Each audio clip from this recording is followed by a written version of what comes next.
बेवफा ये तेरा चेहरा मुझे याद आता है।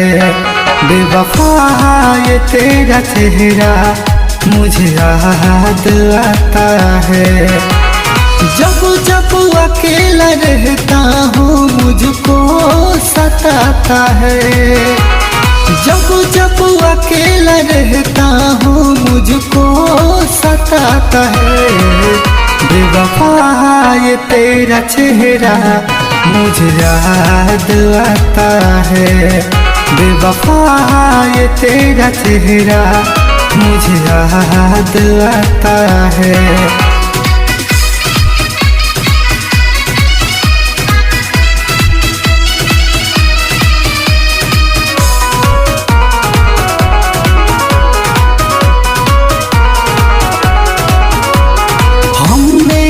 प्यार करके तुमसे था दिल लगाया, अब भी तलक ये दिल तो तुमको न भूल पाया। हमने तो प्यार करके तुमसे था दिल लगाया, अब भी तलक ये दिल तो तुमको न भूल पाया।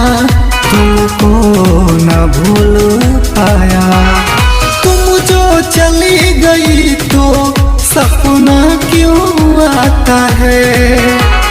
तुम जो चली गई तो सपना क्यों आता है। बेवफा ये तेरा चेहरा मुझे याद आता है। बेवफा ये तेरा चेहरा मुझे याद आता है।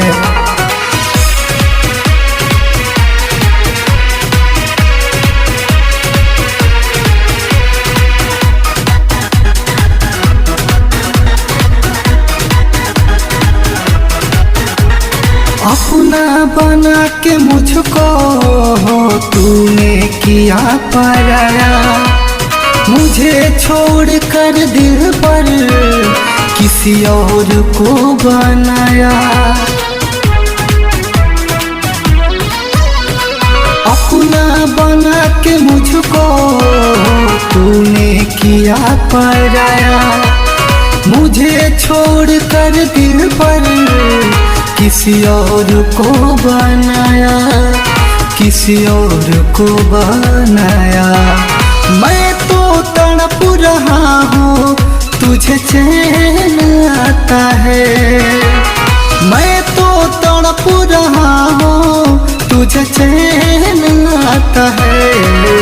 बेवफा ये तेरा चेहरा मुझे याद आता है। बेवफा ये तेरा चेहरा मुझे याद आता है।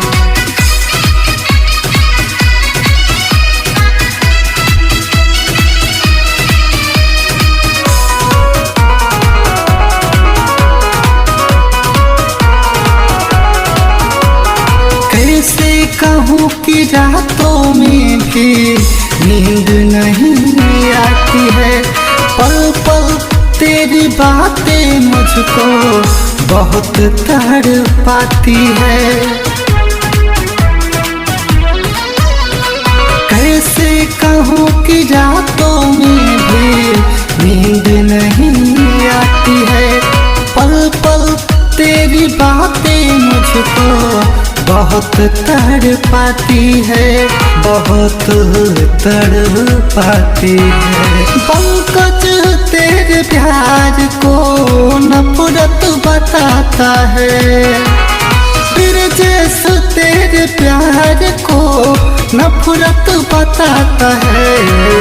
बेवफा ये तेरा चेहरा मुझे याद आता है। बेवफा ये तेरा चेहरा मुझे याद आता है। जब जब अकेला रहता हूँ मुझको सताता है। जब जब अकेला रहता हूँ मुझको सताता है।